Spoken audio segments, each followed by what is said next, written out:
प्रिय विद्यार्थियों, आज हम लोग मेंडल के द्विगुण संकरण के बारे में पढ़ेंगे।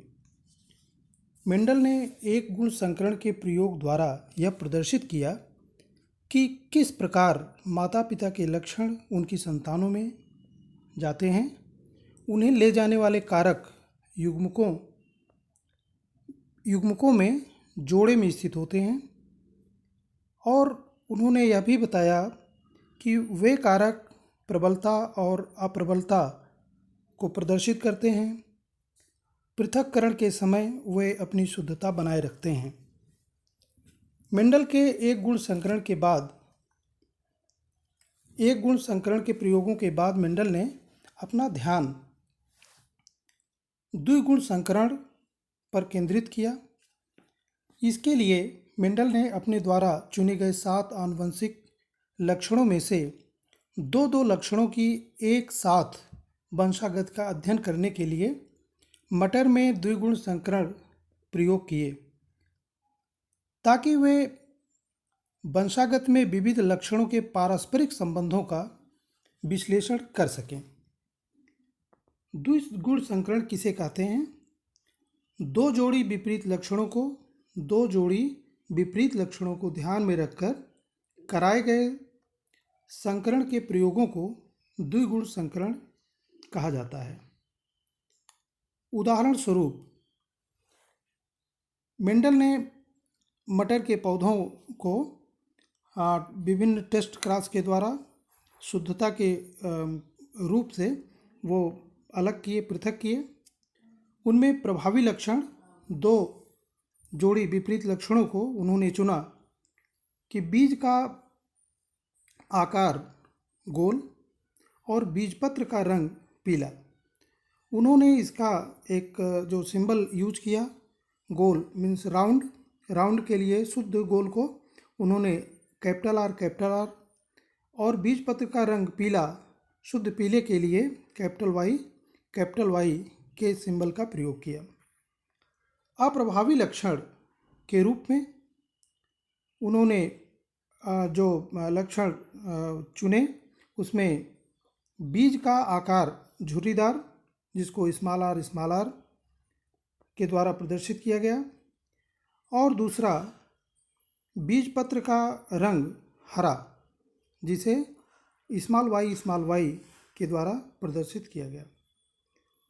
पैतृक पीढ़ी में जिसको P1 जनरेशन भी कहते हैं, उसमें शुद्ध गोल पीला और शुद्ध झुर्रीदार हरा के बीच में संकरण कराया गया। शुद्ध गोल पीला का अर्थ उसका जो जीनोटाइप उन्होंने लिखा कैपिटल वाई, और शुद्ध झुर्रीदार हरा को उन्होंने स्मॉल आर और स्मॉल वाई। इनमें जो युग्मक उत्पन्न हुए, इसमें युग्मक कैपिटल वाई और शुद्ध झुर्रीदार हरा में स्मॉल आर, इन माता पिता के युग्मकों के बीच जो संकरण के प्रयोग किए गए, द्विगुण संकरण के प्रयोग किए गए, उसमें प्रथम पीढ़ी के जो पौधे उत्पन्न हुए, इसको F1 जनरेशन के पौधे कहते हैं।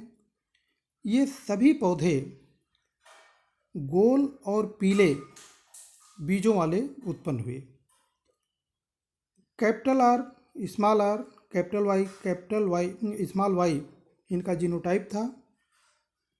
ये बात अगले संकरण में या अगले जनरेशन में, अगली पीढ़ी में, जिसको F2 पीढ़ी कहते हैं, उसमें ये बात सिद्ध हुआ कि वो सब शुद्ध नहीं थे, सब संकर थे।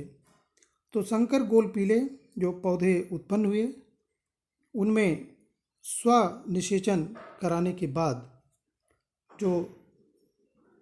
उसमें जो युग्मक उत्पन्न हुए, उसमें 4 प्रकार के युग्मक उत्पन्न हुए। Capital R capital Y, capital R small y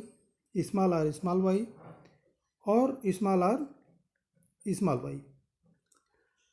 तो जो 4 प्रकार के युग्मक बने, इनमें माता पिता के लक्षणों को प्रदर्शित करने के लिए जो द्विगुण संकरण कराया गया। इनमें प्रथम पीढ़ी के संकरण गोल पीले बीजों वाले पौधों में स्वपरागण कराने पर द्वितीय पीढ़ी के 4 प्रकार के पौधे प्राप्त होते हैं। इनमें 9:3:3:1 का अनुपात होता है।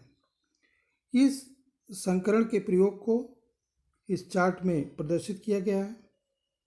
इसमें इस प्रकार से इसको बनाया जाता है।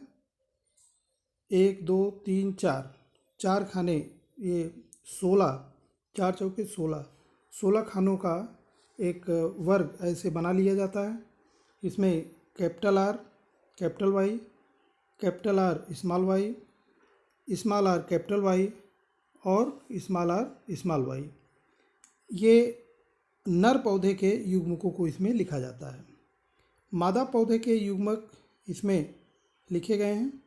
Are, capital R, capital Y, capital R, small y, small r, capital Y और स्मॉल आर, स्मॉल वाई।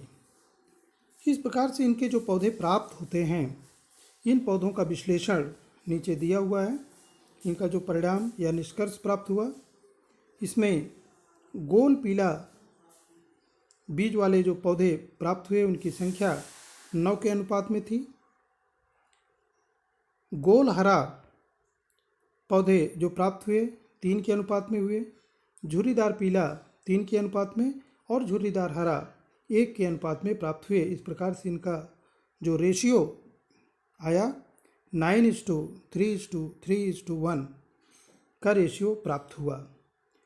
इसमें मेंडल ने देखा कि 2 जोड़ी विपरीत लक्षण के जो डोमिनेंट या प्रभावी जीन हैं, प्रभावी कारक हैं, वो तो एक दूसरे के साथ रहते ही हैं और जो अप्रभावी कारक हैं वो भी प्रभावी कारक के साथ उसी प्रकार से जोड़ा बना सकते हैं, अव्यूहित हो सकते हैं, अव्यूहन करते हैं वो। इसमें कैपिटल आर के साथ, कैपिटल आर स्मॉल आर के साथ, कैपिटल आर कैपिटल वाई के साथ, कैपिटल आर स्मॉल वाई के साथ या कैपिटल वाई के साथ और कैपिटल वाई स्मॉल वाई के साथ और स्मॉल वाई के साथ ये जोड़ा बना सकते हैं। ये स्वतंत्र रहते हैं ये जोड़ा बनाने में, इनको स्वतंत्र अव्यूहन कह सकते हैं। ये पुनर्संयोजित हो सकते हैं किसी भी प्रकार का कारक, चाहे वह प्रभावी हो चाहे अप्रभावी हो, किसी भी दूसरे कारक के साथ वो पुनर्संयोजित हो सकता है, वो जोड़ा बना सकते हैं, उनका अव्यूहन हो सकता है। तो इस प्रकार से इनका जो रिकम्बिनेशन होता है, इनका जो प्रतिसम्मिश्रण होता है, वो स्वतंत्र रूप से होता है, फ्री होता है और इंडिपेंडेंट असॉर्टमेंट ये प्रदर्शित करते हैं। तो इसके आधार पर मेंडल ने चौथा निष्कर्ष निकाला द्विसंकरण प्रयोग के आधार पर, जिसके आधार पर कार्ल कोरेंस ने मेंडल के तीसरे नियम स्वतंत्र अव्यूहन का नियम प्रतिपादित किया।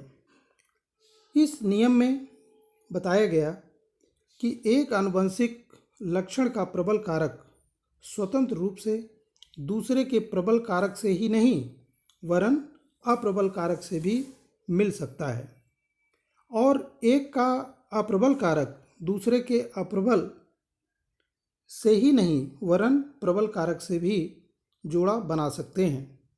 इसे स्वतंत्र अव्यूहन का नियम, लॉ ऑफ इंडिपेंडेंट असॉर्टमेंट कहा जाता है अथवा इसे स्वतंत्र प्रतिसम्मिश्रण का नियम, लॉ ऑफ फ्री रिकम्बिनेशन भी कह सकते हैं।